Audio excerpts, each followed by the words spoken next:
ಜಗವೆಲ್ಲ ದೂರಾಗಿ ಜೊತೆಯಾಗಿ ನೀನಿರಲು ಭಯವೇನು ಭಯವೇನು ಭಯವೇನು ತಂದೆ. ಜಗವೆಲ್ಲ ದೂರಾಗಿ ಜೊತೆಯಾಗಿ ನೀನಿರಲು ಭಯವೇನು ಭಯವೇನು ಭಯವೇನು ತಂದೆ.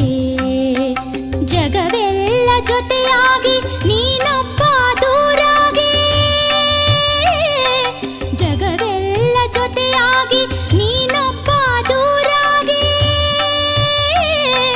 ಸುಖವೆಲ್ಲಿ ಸುಖವೆಲ್ಲಿ ಸುಖವೆಲ್ಲಿ ತಂದೆ.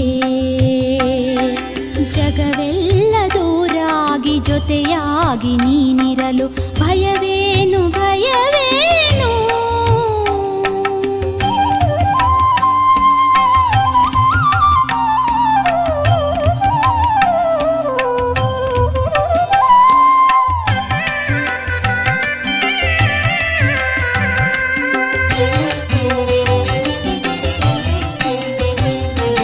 ದಿನಕರನೆ ಜೊತೆಗಿರಲು ದೀಪದ ಬೆಳಕೇಕೆ, ಕಲ್ಪತರು ಜೊತೆಗಿರಲು ಅಲ್ಪರ ಹಂಗೇಕೆ. ದಿನಕರನೆ ಜೊತೆಗಿರಲು ದೀಪದ ಬೆಳಕೇಕೆ, ಕಲ್ಪತರು ಜೊತೆಗಿರಲು ಅಲ್ಪರ ಹಂಗೇಕೆ. ಪರಮಪಿತ ನೀನಿರಲು ಪರರ ಆಶ್ರಯವೇಕೆ. ಪರಮಪಿತ ನೀನಿರಲು ಪರರ ಆಶ್ರಯವೇಕೆ. ಶಿವಛತ್ರ ಛಾಯೆಯಲಿ ಮಾಯೆಯ ಭಯವೇಕೆ. ಶಿವಛತ್ರ ಛಾಯೆಯಲಿ ಮಾಯೆಯ ಭಯವೇಕೆ. ಜಗವೆಲ್ಲ ದೂರಾಗಿ ಜೊತೆಯಾಗಿ ನೀನಿರಲು ಭಯವೇನು ಭಯವೇನು.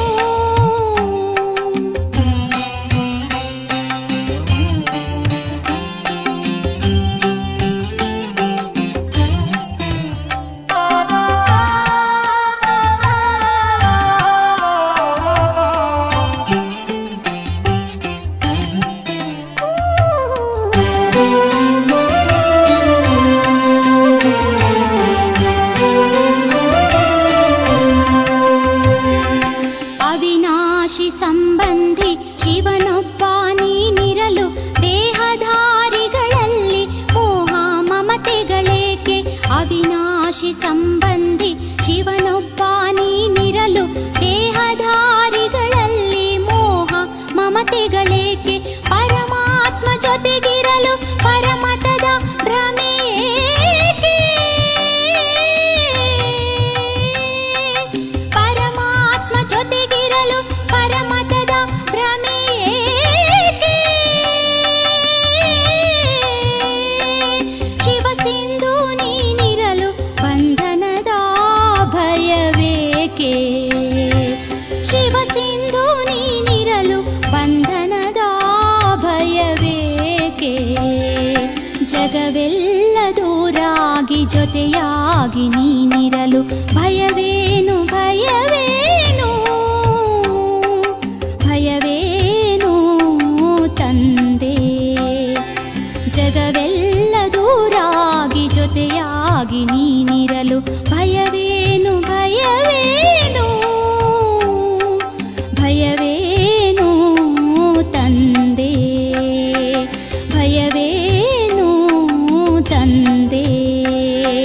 ಭಯವೇನು ತಂದೆ. ಓಂ ಶಾಂತಿ. ಇಂದಿನ ದಿನಾಂಕ 7/8/2025. ಪ್ರಾರ್ಥ ಮುರುಳಿ ಬಾಪ್ ದಾದ ಮಧುಬನ. ಮಧುರ ಮಕ್ಕಳೇ, ಅವಿನಾಶಿ ಜ್ಞಾನ ರತ್ನ ಧಾರಣೆ ಮಾಡಿ ತಾವೀಗ ವಿಕಾರಿಗಳಿಂದ ಸಾಹುಕಾರರಾಗಬೇಕಾಗಿದೆ. ನೀವಾತ್ಮಗಳು ರೂಪ ಬಸಂತರಾಗಿದ್ದೀರಿ. ಪ್ರಶ್ನೆ: ಯಾವ ಶುಭ ಭಾವನೆಯನ್ನಿಟ್ಟು ಪುರುಷಾರ್ಥದಲ್ಲಿ ಸದಾ ತತ್ಪರರಾಗಿರಬೇಕಾಗಿದೆ? ಉತ್ತರ: ಸದಾ ಇದೇ ಶುಭ ಭಾವನೆಯನ್ನಿಟ್ಟುಕೊಳ್ಳಿ. ನಾವಾತ್ಮರು ಸತೋ ಪ್ರಧಾನರಾಗಿದ್ದೆವು. ನಾವೇ ತಂದೆಯಿಂದ ಶಕ್ತಿಯ ಆಸ್ತಿಯನ್ನು ತೆಗೆದುಕೊಂಡಿದ್ದೆವು. ಈಗ ಪುನಃ ತೆಗೆದುಕೊಳ್ಳುತ್ತಿದ್ದೇವೆ. ಇದೇ ಶುಭ ಭಾವನೆಯಿಂದ ಪುರುಷಾರ್ಥ ಮಾಡಿ ಸತೋ ಪ್ರಧಾನರಾಗಬೇಕಾಗಿದೆ. ಎಲ್ಲರೂ ಸತೋ ಪ್ರಧಾನರಾಗುವರೇ ಎಂದು ಯೋಚಿಸಬಾರದು. ನೆನಪಿನ ಯಾತ್ರೆಯಲ್ಲಿರುವ ಪುರುಷಾರ್ಥವನ್ನು ಮಾಡುತ್ತಾ ಇರಿ. ಸೇವೆಯಿಂದ ಶಕ್ತಿಯನ್ನು ಪಡೆದುಕೊಳ್ಳಿ. ಗೀತೆ. ಈ ಪಾಪದ ಪ್ರಪಂಚದಿಂದ ಓಂ ಶಾಂತಿ. ಇದು ವಿದ್ಯೆಯಾಗಿದೆ. ಪ್ರತಿಯೊಂದು ಮಾತನ್ನು ತಿಳಿದುಕೊಳ್ಳಬೇಕಾಗಿದೆ. ಮತ್ತೆ ಯಾವುದೆಲ್ಲ ಸತ್ಸಂಗಗಳಾದಿ ಇದೆಯೋ ಅವು ಭಕ್ತಿ ಮಾರ್ಗದ್ದಾಗಿದೆ. ಭಕ್ತಿಯನ್ನು ಮಾಡುತ್ತಾ ಮಾಡುತ್ತಾ ಬಿಕಾರಿಗಳಾಗಿ ಬಿಟ್ಟಿದ್ದಾರೆ. ಅವರು ಒಂದು ತರಹದ ಬಿಕಾರಿಗಳಾಗಿದ್ದಾರೆ. ನೀವು ಇನ್ನೊಂದು ಪ್ರಕಾರದ ಬಿಕಾರಿಗಳಾಗಿದ್ದೀರಿ. ನೀವು ಸಾಹುಕಾರರಾಗಿದ್ದೀರಿ. ಈಗ ಬಿಕಾರಿಗಳಾಗಿದ್ದೀರಿ. ನಾವೇ ಸಾಹುಕಾರರಾಗಿದ್ದೆವು ಎಂಬುದು ಯಾರಿಗೂ ತಿಳಿದಿಲ್ಲ. ನಿಮಗೆ ತಿಳಿದಿದೆ. ನಾವು ವಿಶ್ವದ ಮಾಲೀಕರು, ಸಾಹುಕಾರರಾಗಿದ್ದೆವು. ಅಮೀರ್ ಚಂದರೇ ಫಕೀರ್ ಚಂದರರಾಗಿದ್ದೀರಿ. ಇದು ವಿದ್ಯೆಯಾಗಿದೆ. ಇದನ್ನು ಚೆನ್ನಾಗಿ ಓದಬೇಕು, ಧಾರಣೆ ಮಾಡಬೇಕು ಮತ್ತು ಮಾಡಿಸುವ ಪ್ರಯತ್ನ ಪಡಬೇಕಾಗಿದೆ. ಅವಿನಾಶಿ ಜ್ಞಾನ ರತ್ನಗಳನ್ನು ಧಾರಣೆ ಮಾಡಿಕೊಳ್ಳಬೇಕಾಗಿದೆ. ಆತ್ಮವು ರೂಪ ವಸಂತನಲ್ಲವೇ? ಆತ್ಮವೇ ಧಾರಣೆ ಮಾಡಿಕೊಳ್ಳುತ್ತದೆ.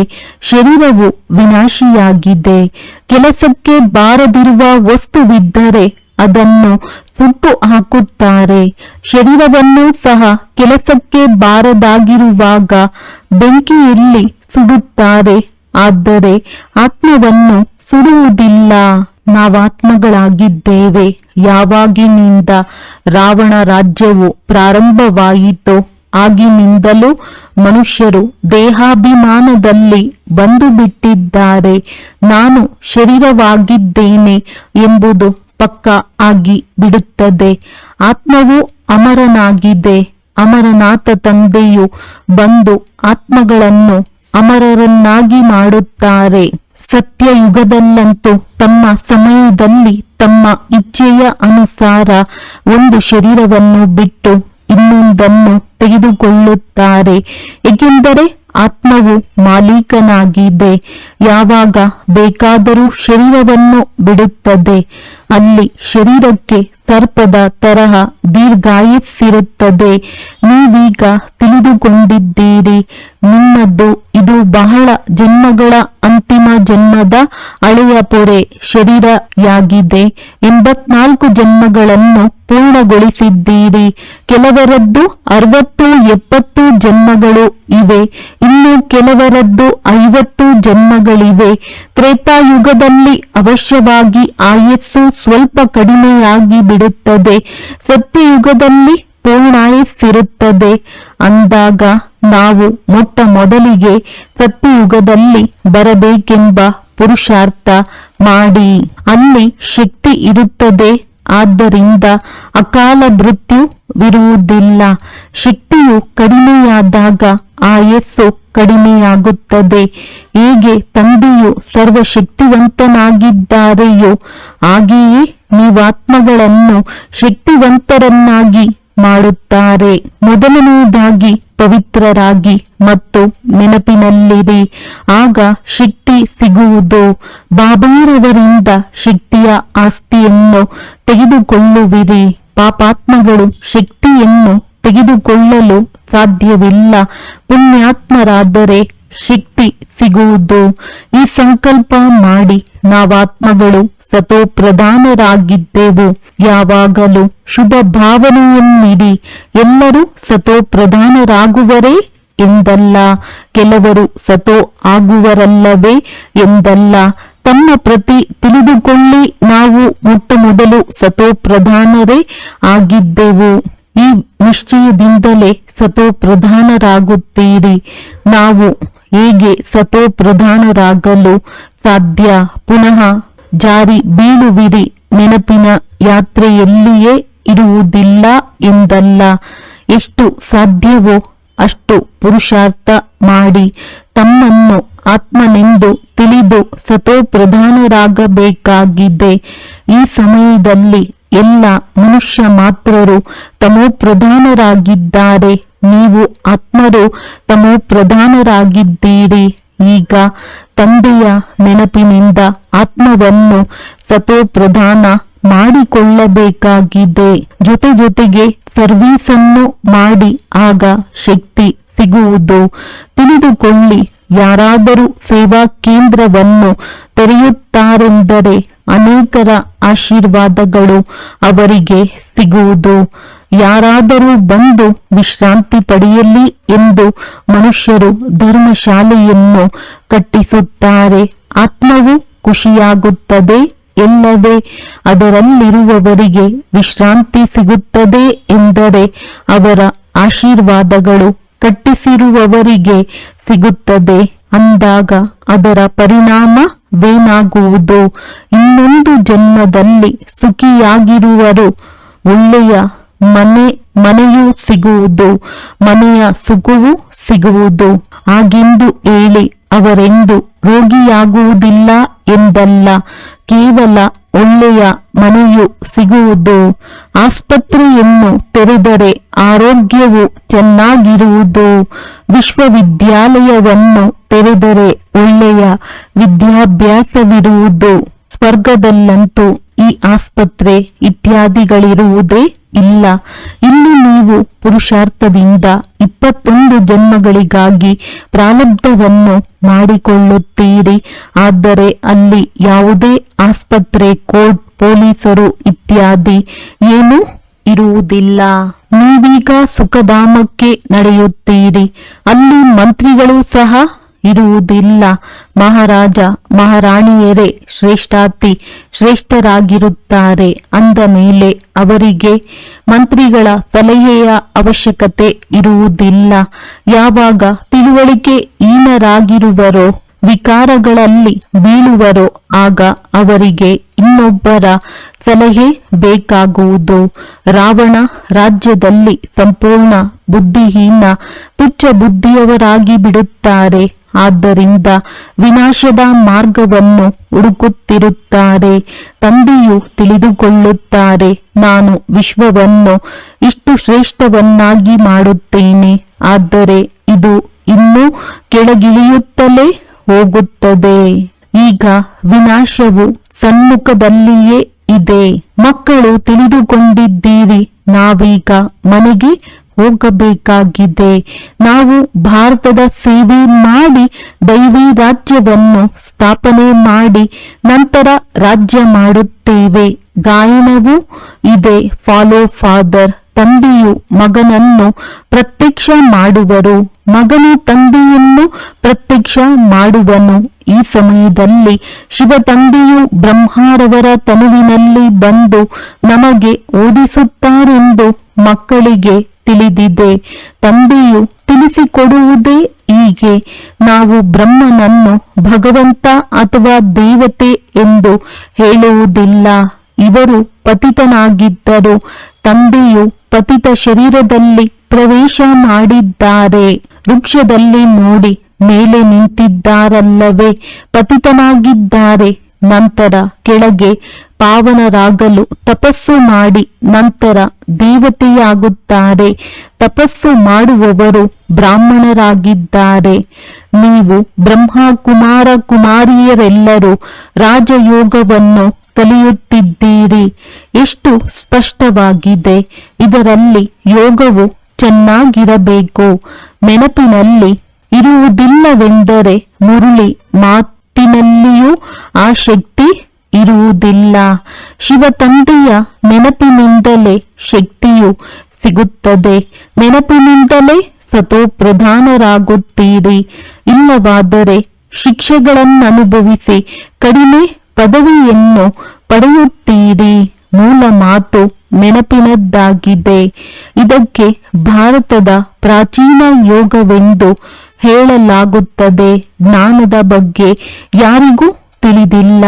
ಇಂದಿನ ಋಷಿ ಮುನಿಗಳು ಸಹ ನಾವು ರಚಯಿತ ಮತ್ತು ರಚನೆಯ ಆದಿ ಮಧ್ಯ ಅಂತ್ಯವನ್ನು ತಿಳಿದುಕೊಂಡಿಲ್ಲವೆಂದು ಹೇಳುತ್ತಿದ್ದರು. ನೀವು ಸಹ ಮೊದಲು ಏನನ್ನೂ ತಿಳಿದುಕೊಂಡಿರಲಿಲ್ಲ. ಈ ಪಂಚವಿಕಾರಗಳು ನಿಮ್ಮನ್ನು ಸಂಪೂರ್ಣ ಕನಿಷ್ಠರನ್ನಾಗಿ ಮಾಡಿವೆ. ಈಗ ಈ ಹಳೆಯ ಪ್ರಪಂಚವು ಸುಟ್ಟು ಸಮಾಪ್ತಿಯಾಗುವುದಿದೆ, ಏನೂ ಉಳಿಯುವುದಿಲ್ಲ. ನೀವೆಲ್ಲರೂ ನಂಬರ್ ವಾರ್ ಪುರುಷಾರ್ಥದನುಸಾರ ತನು ಮನ ಧನದಿಂದ ಭಾರತವನ್ನು ಸ್ವರ್ಗವನ್ನಾಗಿ ಮಾಡುವ ಸೇವೆ ಮಾಡುತ್ತೀರಿ. ಪ್ರದರ್ಶನಿಯಲ್ಲಿ ನಿಮ್ಮೊಂದಿಗೆ ಕೇಳಿದಾಗ ತಿಳಿಸಿ, ನಾವು ಬ್ರಹ್ಮ ಕುಮಾರ ಕುಮಾರಿಯರು ನಮ್ಮದೇ ತನು ಮನ ಧನದಿಂದ ಶ್ರೀಮತದನುಸಾರ ಸೇವೆ ಮಾಡಿ ರಾಮರಾಜ್ಯವನ್ನು ಸ್ಥಾಪನೆ ಮಾಡುತ್ತಿದ್ದೇವೆ. ಶ್ರೀಮತದಂತೆ ನಾವು ರಾಮರಾಜ್ಯವನ್ನು ಸ್ಥಾಪನೆ ಮಾಡುತ್ತೇವೆ ಎಂಬ ಮಾತನ್ನು ಗಾಂಧೀಜಿಯಂತೂ ಹೇಳುತ್ತಿರಲಿಲ್ಲ. ಇಲ್ಲಿ ಶ್ರೀ ಶ್ರೀ 108 ತಂದೆಯು ಕುಳಿತಿದ್ದಾರೆ. 108ರ ಮಾಲೆಯನ್ನು ಮಾಡುತ್ತಾರೆ. ಮಾಲೆಯು ದೊಡ್ಡದಾಗುತ್ತದೆ. ಅದರಲ್ಲಿ 108ರ ಮಣಿಗಳು ಒಳ್ಳೆಯ ಪರಿಶ್ರಮ ಪಡುತ್ತಾರೆ. ನಂಬರ್ ವಾರಂತೂ ಅನೇಕರಿದ್ದಾರೆ, ಒಳ್ಳೆಯ ಪರಿಶ್ರಮ ಪಡುತ್ತಾರೆ. ರುದ್ರ ಯಜ್ಞವನ್ನು ಮಾಡಿದಾಗ ಸಾಲಿಗ್ರಾಮಗಳ ಪೂಜೆಯು ನಡೆಯುತ್ತದೆ. ಅವಶ್ಯವಾಗಿ ಅಂತಹ ಸೇವೆ ಮಾಡಿದ್ದಾರೆ. ಆದ ಕಾರಣವೇ ಪೂಜೆಯು ನಡೆಯುತ್ತದೆ. ನೀವು ಬ್ರಾಹ್ಮಣರು ಆತ್ಮಿಕ ಸೇವಾಧಾರಿಗಳಾಗಿದ್ದೀರಿ. ಎಲ್ಲ ಆತ್ಮಗಳನ್ನು ಜಾಗೃತಗೊಳಿಸುವವರಾಗಿದ್ದೀರಿ. ನಾನು ಆತ್ಮನಾಗಿದ್ದೇನೆ ಎಂಬುದನ್ನು ಮರೆತಾಗಲೇ ದೇಹಾಭಿಮಾನವು ಬಂದು ಬಿಡುತ್ತದೆ. ನಾನು ಇಂಥವನಾಗಿದ್ದೇನೆಂದು ತಿಳಿಯುತ್ತಾರೆ. ನಾನು ಆತ್ಮನಾಗಿದ್ದೇನೆ, ಈ ಹೆಸರು ಶರೀರದ್ದಾಗಿದೆ ಎಂದು ಯಾರಿಗೂ ತಿಳಿದಿಲ್ಲ. ನಾವಾತ್ಮಗಳು ಎಲ್ಲಿಂದ ಬರುತ್ತೇವೆ ಎಂದು ಯಾರಿಗೂ ವಿಚಾರವೇ ಇಲ್ಲ. ಪಾತ್ರವನ್ನಭಿನಯಿಸುತ್ತಾ ಶರೀರದ ಬಾಣವು ಪಕ್ಕ ಆಗಿಬಿಟ್ಟಿದೆ. ತಂದೆಯು ತಿಳಿಸುತ್ತಾರೆ, ಮಕ್ಕಳೇ, ಈಗ ಹುಡುಗಾಟಿಕೆಯನ್ನು ಬಿಡಿ. ಮಾಯೆಯು ಬಹಳ ಶಕ್ತಿಶಾಲಿಯಾಗಿದೆ. ನೀವು ಯುದ್ಧದ ಮೈದಾನದಲ್ಲಿದ್ದೀರಿ. ಆದ್ದರಿಂದ ಆತ್ಮ ಅಭಿಮಾನಿಗಳಾಗಿ, ಇದು ಆತ್ಮಗಳು ಮತ್ತು ಪರಮಾತ್ಮನ ಮೇಳವಾಗಿದೆ. ಆತ್ಮಗಳು ಮತ್ತು ಪರಮಾತ್ಮನು ಬಹಳ ಕಾಲ ಅಗಲಿದ್ದರೆಂಬ ಗಾಯನವಿದೆ. ಆದರೆ ಇದರ ಅರ್ಥವು ಅವರಿಗೆ ತಿಳಿದಿಲ್ಲ. ನೀವೀಗ ತಿಳಿದುಕೊಂಡಿದ್ದೀರಿ. ನಾವಾತ್ಮಗಳು ತಂದೆಯ ಜೊತೆ ಇರುವವರಾಗಿದ್ದೇವೆ. ಅದು ಆತ್ಮಗಳ ಮನೆಯಾಗಿದೆಯಲ್ಲವೇ? ತಂದೆಯು ಅಲ್ಲಿ ದ್ದಾರೆ. ಪರಮಧಾಮ ಅದರ ಹೆಸರಾಗಿದೆ ಶಿವ. ಶಿವ ಜಯಂತಿಯ ಗಾಯನವೂ ಇದೆ. ಇನ್ಯಾವುದೇ ಹೆಸರನ್ನು ಕೊಡಬಾರದು. ತಂದೆಯು ತಿಳಿಸುತ್ತಾರೆ, ನನ್ನ ಮೂಲ ಹೆಸರಾಗಿದೆ ಕಲ್ಯಾಣಕಾರಿ ಶಿವ. ಕಲ್ಯಾಣಕಾರಿ ರುದ್ರನೆಂದು ಹೇಳುವುದಿಲ್ಲ, ಕಲ್ಯಾಣಕಾರಿ ಶಿವನೆಂದು ಹೇಳುತ್ತಾರೆ. ಕಾಶಿಯಲ್ಲಿಯೂ ಶಿವನ ಮಂದಿರವಿದೆ ಎಲ್ಲವೇ? ಅಲ್ಲಿಗೆ ಹೋಗಿ ಸಾಧುಗಳು ಮಂತ್ರವನ್ನು ಪಠಿಸುತ್ತಾರೆ. ಶಿವಕಾಶಿ ವಿಶ್ವನಾಥ ಗಂಗಾ ಎಂದು ಹೇಳುತ್ತಾರೆ. ತಂದೆಯು ತಿಳಿಸುತ್ತಾರೆ, ಯಾವ ಶಿವನನ್ನು ಕಾಶಿಯ ಮಂದಿರದಲ್ಲಿ ಕುಳ್ಳರಿಸಿದ್ದಾರೆಯೋ ಅವರಿಗೆ ವಿಶ್ವನಾಥನೆಂದು ಹೇಳುತ್ತಾರೆ. ವಾಸ್ತವದಲ್ಲಿ ನಾನಂತೂ ವಿಶ್ವದ ನಾಥನಲ್ಲ. ನೀವೇ ವಿಶ್ವಕ್ಕೆ ನಾಥರಾಗುತ್ತೀರಿ. ಒಡೆಯ ನಾನಾಗುವುದೇ ಇಲ್ಲ. ಬ್ರಹ್ಮ ತತ್ವಕ್ಕೂ ಸಹ ನೀವೇ ಒಡೆಯರಾಗುತ್ತೀರಿ. ಅದು ನಿಮ್ಮ ಮನೆಯಾಗಿದೆ. ಸತ್ಯಯುಗ ರಾಜಧಾನಿಯಲ್ಲ. ನನ್ನ ಮನೆಯಂತೂ ಬ್ರಹ್ಮ ತತ್ವವಾಗಿದೆ. ನಾನು ಸ್ವರ್ಗದಲ್ಲಿ ಬರುವುದಿಲ್ಲ ಅಥವಾ ಒಡೆಯನೂ ಆಗುವುದಿಲ್ಲ. ನನಗೆ ಶಿವ ತಂದೆ ಎಂದೇ ಹೇಳುತ್ತೀರಿ. ಪತಿತರನ್ನು ಪಾವನ ಮಾಡುವುದೇ ನನ್ನ ಪಾತ್ರವಾಗಿದೆ. ಕೊಳಕಾದ ಬಟ್ಟೆಯನ್ನು ಒಗೆದರೆಂದು ಸಿಕ್ಕರೂ ಸಹ ಹೇಳುತ್ತಾರೆ, ಆದರೆ ಅರ್ಥವನ್ನು ತಿಳಿದುಕೊಂಡಿಲ್ಲ. ಏಕ್ ಓಂಕಾರ್ ಎಂದು ಮಹಿಮೆ ಮಾಡುತ್ತಾರೆ. ಅಯೋನಿಜ ಎಂದರೆ ಜನನ ಮರಣ ರಹಿತ. ನಾನಂತೂ 84 ಜನ್ಮಗಳನ್ನು ತೆಗೆದುಕೊಳ್ಳುವುದಿಲ್ಲ. ಇದರಲ್ಲಿ ಬ್ರಹ್ಮ ಪ್ರವೇಶ ಮಾಡುತ್ತೇನೆ. ಮನುಷ್ಯರು 84 ಜನ್ಮಗಳನ್ನು ತೆಗೆದುಕೊಳ್ಳುತ್ತಾರೆ. ತಂದೆಯು ನನ್ನ ಜೊತೆ ಒಟ್ಟಿಗೆ ಕುಳಿತಿದ್ದಾರೆಂದು ಇವರ ಆತ್ಮಕ್ಕೆ ತಿಳಿದಿದೆ. ಆದರೂ ಸಹ ನೆನಪು ಮತ್ತೆ ಮತ್ತೆ ಮರೆತು ಹೋಗುತ್ತದೆ. ಈ ದಾದಾರವರ ಆತ್ಮವು ಹೇಳುತ್ತದೆ, ನಾನು ಬಹಳ ಪರಿಶ್ರಮ ಪಡಬೇಕಾಗುತ್ತದೆ. ತಂದೆಯು ನನ್ನ ಜೊತೆ ಕುಳಿತಿದ್ದಾರೆ, ಆದ್ದರಿಂದ ಚೆನ್ನಾಗಿರುತ್ತದೆ ಎಂದಲ್ಲ. ತಂದೆಯು ನನ್ನ ಜೊತೆ ಇದ್ದಾರೆ, ನನ್ನ ಬಳಿ ಇದ್ದಾರೆ ಎಂಬುದನ್ನು ತಿಳಿದುಕೊಂಡಿದ್ದೇನೆ. ಈ ಶರೀರಕ್ಕೆ ಅವರು ಮಾಲೀಕರಿದ್ದಂತೆ, ಆದರೂ ಸಹ ತಂದೆಯ ನೆನಪನ್ನು ಮರೆತು ಬಿಡುತ್ತೇನೆ. ತಂದೆಗೆ ಈ ಮನೆಯನ್ನು ಶರೀರ ಇರುವುದಕ್ಕೆ ಕೊಟ್ಟಿದ್ದೇನೆ, ಆದರೆ ನಾನು ಒಂದು ಮೂಲೆಯಲ್ಲಿ ಕುಳಿತಿದ್ದೇನೆ. ತಂದೆಯು ದೊಡ್ಡ ವ್ಯಕ್ತಿಯಾದರಲ್ಲವೇ ವಿಚಾರ ಮಾಡುತ್ತೇನೆ. ಮಾಲೀಕನು ನನ್ನ ಪಕ್ಕದಲ್ಲಿಯೇ ಕುಳಿತಿದ್ದಾರೆ. ಇದು ಅವರ ರಥವಾಗಿದೆ. ಅವರು ಇದರ ಸಂಭಾಲನೆ ಮಾಡುತ್ತಾರೆ. ಶಿವ ತಂದೆಯು ನನಗೆ ತಿಳಿಸುತ್ತಾರೆ, ನಾನು ಅವರ ರಥವಾಗಿದ್ದೇನೆ ಅಂದ ಮೇಲೆ ಏನಾದರೂ ನನಗೆ ಉಪಚಾರ ಮಾಡುತ್ತಾರೆ. ಈ ಖುಷಿಯಲ್ಲಿ ತಿನ್ನುತ್ತೇನೆ, ಆದರೆ 2-3 ನಿಮಿಷಗಳ ನಂತರ ಮರೆತು ಹೋಗುತ್ತೇನೆ. ಆಗ ತಿಳಿಯುತ್ತೇನೆ, ಮಕ್ಕಳಿಗೆ ಇನ್ನೆಷ್ಟು ಪರಿಶ್ರಮವಾಗುವುದು.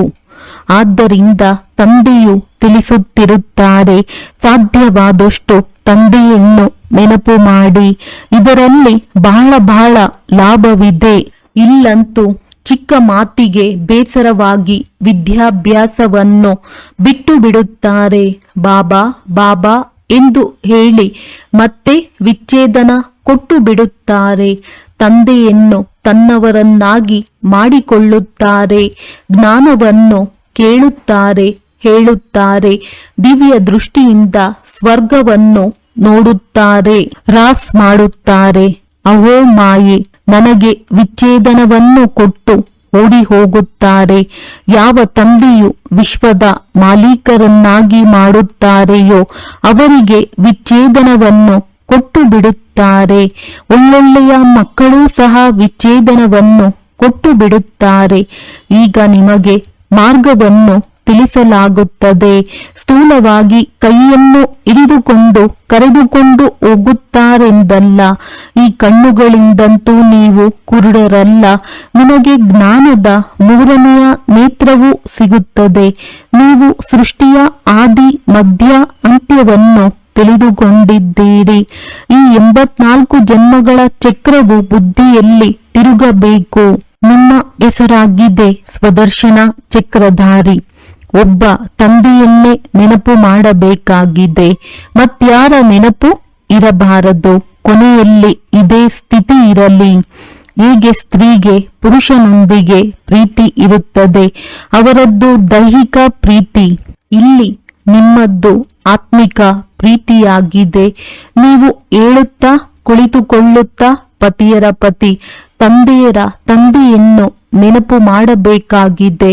ಪ್ರಪಂಚದಲ್ಲಿ ಇಂತಹ ಅನೇಕ ಮನೆಗಳಿವೆ ಎಲ್ಲಿ ಸ್ತ್ರೀ ಪುರುಷ ಹಾಗೂ ಪರಿವಾರವು ಪರಸ್ಪರ ಬಹಳ ಪ್ರೀತಿಯಿಂದಿರುತ್ತಾರೆ. ಮನೆಯು ಸ್ವರ್ಗದಂತಿರುತ್ತದೆ. 5-6 ಮಕ್ಕಳು ಒಟ್ಟಿಗೆ ಇರುತ್ತಾರೆ. ಮುಂಜಾನೆ ಬೇಗನೆ ಎದ್ದು ಪೂಜೆಯಲ್ಲಿ ಕುಳಿತುಕೊಳ್ಳುತ್ತಾರೆ. ಮನೆಯಲ್ಲಿ ಯಾವುದೇ ಜಗಳ ಕಲಹವಿಲ್ಲ. ಏಕರಸವಾಗಿರುತ್ತಾರೆ. ಇನ್ನು ಕೆಲವೊಂದು ಕಡೆ ಒಂದೇ ಮನೆಯಲ್ಲಿ ಒಬ್ಬರು ರಾಧಾಸ್ವಾಮಿಯ ಶಿಷ್ಯರಾಗಿದ್ದರೆ ಇನ್ನೊಬ್ಬರು ಧರ್ಮವನ್ನೇ ಮಾಡುವುದಿಲ್ಲ. ಅಂಥವರು ಇರುತ್ತಾರೆ. ಚಿಕ್ಕ ಮಾತಿಗೆ ಬೇಸರವಾಗಿ ಬಿಡುತ್ತಾರೆ. ತಂದೆಯು ತಿಳಿಸುತ್ತಾರೆ, ಈ ಅಂತಿಮ ಜನ್ಮದಲ್ಲಿ ಪೂರ್ಣ ಪುರುಷಾರ್ಥ ಮಾಡಿ ತಮ್ಮ ಹಣವನ್ನು ಸಹ ಸಫಲ ಮಾಡಿ ತಮ್ಮ ಕಲ್ಯಾಣ ಮಾಡಿಕೊಳ್ಳಿ. ಆಗ ಭಾರತದ ಕಲ್ಯಾಣವಾಗುವುದು. ನಾವು ಶ್ರೀಮತದನುಸಾರ ಪುನಃ ನಮ್ಮ ರಾಜಧಾನಿಯನ್ನು ಸ್ಥಾಪನೆ ಮಾಡುತ್ತೀವೆಂದು ನಿಮಗೆ ತಿಳಿದಿದೆ. ನೆನಪಿನ ಯಾತ್ರೆಯಿಂದ ಮತ್ತು ಸೃಷ್ಟಿಯ ಆದಿ ಮಧ್ಯ ಅಂತ್ಯದ ಜ್ಞಾನವನ್ನು ತಿಳಿದುಕೊಳ್ಳುವುದರಿಂದ ನೀವು ಚಕ್ರವರ್ತಿ ರಾಜರಾಗುತ್ತೀರಿ. ನಂತರ ಇಳಿಯುವುದು ಆರಂಭವಾಗುವುದು. ಮತ್ತೆ ಅಂತ್ಯದಲ್ಲಿ ತಂದೆಯ ಬಳಿ ಬಂದು ಬಿಡುತ್ತೀರಿ. ಶ್ರೀಮತದಂತೆ ನಡೆಯುವುದರಿಂದಲೇ ಶ್ರೇಷ್ಠ ಪದವಿಯನ್ನು ಪಡೆಯುತ್ತೀರಿ. ತಂದೆಯು ಗಲ್ಲಿಗೇರಿಸುವುದಿಲ್ಲ. ಮೊಟ್ಟ ಮೊದಲನೆಯದಾಗಿ ತಿಳಿಸುತ್ತಾರೆ, ಮಕ್ಕಳೇ ಪವಿತ್ರರಾಗಿ ಮತ್ತು ನನ್ನನ್ನು ನೆನಪು ಮಾಡಿ. ಸತ್ಯಯುಗದಲ್ಲಿ ಯಾರೂ ಪತಿತರಿರುವುದಿಲ್ಲ. ದೇವಿ ದೇವತೆಗಳು ಸಹ ಕೆಲವರೇ ಇರುತ್ತಾರೆ. ಮತ್ತೆ ನಿಧಾನವಾಗಿ ವೃದ್ಧಿಯಾಗುತ್ತದೆ. ದೇವತೆಗಳದ್ದು ಚಿಕ್ಕ ವೃಕ್ಷವಾಗಿದೆ. ನಂತರ ಎಷ್ಟೊಂದು ವೃದ್ಧಿಯಾಗಿ ಬಿಡುತ್ತದೆ. ಆತ್ಮಗಳೆಲ್ಲರೂ ಬರುತ್ತಿರುತ್ತಾರೆ. ಇದು ಮಾಡಲ್ಪಟ್ಟ ಆಟವಾಗಿದೆ. ಒಳ್ಳೆಯದು. ಮಧುರಾತಿ ಮಧುರ. ಅಗಲಿ ಹೋಗಿ ಮರಳಿ ಸಿಕ್ಕಿರುವ ಮಕ್ಕಳ ಪ್ರತಿ ಮಾತ್ಪಿತಾ ಬಾಪ್ ದಾದಾರವರ ನೆನಪು, ಪ್ರೀತಿ ಹಾಗೂ ಸುಪ್ರಭಾತ. ಆತ್ಮಿಕ ಮಕ್ಕಳಿಗೆ ಆತ್ಮಿಕ ತಂದೆಯ ನಮಸ್ತೆ. ಧಾರಣೆಗಾಗಿ ಮುಖ್ಯ ಸಾರ. ಆತ್ಮಿಕ ಸೇವಾದಾರಿಗಳಾಗಿ ಆತ್ಮಗಳನ್ನು ಜಾಗೃತ ಮಾಡುವ ಸೇವೆ ಮಾಡಬೇಕಾಗಿದೆ. ತನು ಮನ ಧನದಿಂದ ಸೇವೆ ಮಾಡಿ ಶ್ರೀಮತದಂತೆ ರಾಮರಾಜ್ಯದ ಸ್ಥಾಪನೆಗೆ ನಿಮಿತ್ತರಾಗಬೇಕಾಗಿದೆ. ಸ್ವದರ್ಶನ ಚಕ್ರಧಾರಿಗಳಾಗಿ 84 ಜನ್ಮಗಳ ಚಕ್ರವನ್ನು ಬುದ್ಧಿಯಲ್ಲಿ ತಿರುಗಿಸುತ್ತಿರಬೇಕಾಗಿದೆ. ಒಬ್ಬ ತಂದೆಯನ್ನೇ ನೆನಪು ಮಾಡಬೇಕಾಗಿದೆ. ಬೇರೆ ಯಾರನ್ನೂ ನೆನಪು ಮಾಡಬಾರದು ಎಂದು ಯಾವುದೇ ಮಾತಿನಿಂದ ಬೇಸರವಾಗಿ ವಿದ್ಯೆಯನ್ನು ಬಿಟ್ಟು ಬಿಡಬಾರದು. ವರದಾನ: ಸಂಘಟನೆಯಲ್ಲಿರುತ್ತಾ ಲಕ್ಷ್ಯ ಮತ್ತು ಲಕ್ಷಣವನ್ನು ಸಮಾನ ಮಾಡುವಂತಹ ಸದಾ ಶಕ್ತಿಶಾಲಿ ಆತ್ಮ ಭವ. ಸಂಘಟನೆಯಲ್ಲಿ ಒಬ್ಬರನ್ನೊಬ್ಬರನ್ನು ನೋಡುತ್ತಾ ಉಮಂಗ ಉತ್ಸಾಹವೂ ಬರುತ್ತದೆ. ಅಂದಾಗ ಹುಡುಗಾಟಿಕೆಯೂ ಬರುತ್ತದೆ. ಯೋಚಿಸುತ್ತಾರೆ, ಇವರು ಮಾಡುತ್ತಾ ನಾವು ಮಾಡಿದೆವೆಂದರೆ ಏನಾಯಿತು? ಆದ್ದರಿಂದ ಸಂಘಟನೆಯಿಂದ ಶ್ರೇಷ್ಠರಾಗುವ ಸಹಯೋಗವನ್ನು ತೆಗೆದುಕೊಳ್ಳಿರಿ. ಪ್ರತಿ ಕರ್ಮವನ್ನು ಮಾಡುವುದಕ್ಕೆ ಮೊದಲು ವಿಶೇಷವಾಗಿ ಈ ಗಮನ ಅಥವಾ ಲಕ್ಷ್ಯವಿರಲಿ: ನಾನು ಸ್ವಯಂ ಅನ್ನು ಸಂಪನ್ನ ಮಾಡಿಕೊಂಡು ಸ್ಯಾಂಪಲ್ ಆಗಬೇಕಾಗಿದೆ. ನಾನು ಮಾಡಿ ಅನ್ಯರಿಗೂ ಮಾಡಿಸಬೇಕಾಗಿದೆ. ನಂತರ ಮತ್ತೆ ಈ ಲಕ್ಷ್ಯವನ್ನು ಇಮರ್ಜ್ ಮಾಡಿಕೊಳ್ಳಿರಿ. ಲಕ್ಷ್ಯ ಮತ್ತು ಲಕ್ಷಣವನ್ನು ಸರಿಸಮಾನ ಮಾಡುತ್ತಾ ನಡೆಯುತ್ತೀರೆಂದರೆ ಶಕ್ತಿಶಾಲಿಯಾಗಿ ಬಿಡುತ್ತೀರಿ. ಸ್ಲೋಗನ್: ಅಂತ್ಯದಲ್ಲಿ ತೀವ್ರವಾಗಿ ಹೋಗಬೇಕೆಂದರೆ ಸಾಧಾರಣ ಮತ್ತು ವ್ಯರ್ಥ ಸಂಕಲ್ಪಗಳಲ್ಲಿ ಸಮಯವನ್ನು ಕಳೆಯಬಾರದು. ಅವ್ಯಕ್ತ ಸೂಚನೆ: ಸಹಜ ಯೋಗಿ ಆಗಬೇಕೆಂದರೆ ಪರಮಾತ್ಮನ ಪ್ರೀತಿಯ ಅನುಭವಿಯಾಗಿರಿ. ಯಾರು ಪ್ರಿಯರಾಗಿರುತ್ತಾರೆ ಅವರನ್ನು ನೆನಪು ಮಾಡಲಾಗುವುದಿಲ್ಲ. ಅವರ ನೆನಪು ಸ್ವತಃ ಬರುತ್ತದೆ. ಕೇವಲ ಹೃದಯದ ಪ್ರೀತಿ ಇರಲಿ. ಸತ್ಯ ಮತ್ತು ನಿಸ್ವಾರ್ಥವಾಗಿರಲಿ. ಯಾವಾಗ ನನ್ನ ಬಾಬಾ ಪ್ರಿಯ ಬಾಬಾ ಎಂದು ಹೇಳುತ್ತೀರಿ, ಪ್ರಿಯರನ್ನು ಎಂದೂ ಮರೆಯಲು ಸಾಧ್ಯವಿಲ್ಲ. ಮತ್ತು ನಿಸ್ವಾರ್ಥ ಪ್ರೀತಿ ತಂದೆಯನ್ನು ಬಿಟ್ಟರೆ ಬೇರೆ ಯಾವ ಆತ್ಮನಿಂದಲೂ ಸಿಗಲು ಸಾಧ್ಯವಿಲ್ಲ. ಅದಕ್ಕೆ ಎಂದೂ ಸ್ವಾರ್ಥ ಭಾವದಿಂದ ನೆನಪು ಮಾಡಬೇಡಿ. ನಿಸ್ವಾರ್ಥ ಪ್ರೀತಿಯಲ್ಲಿ ಲವಲೀನರಾಗಿಬಿಡಿ. ಒಳ್ಳೆಯದು. ಓಂ ಶಾಂತಿ.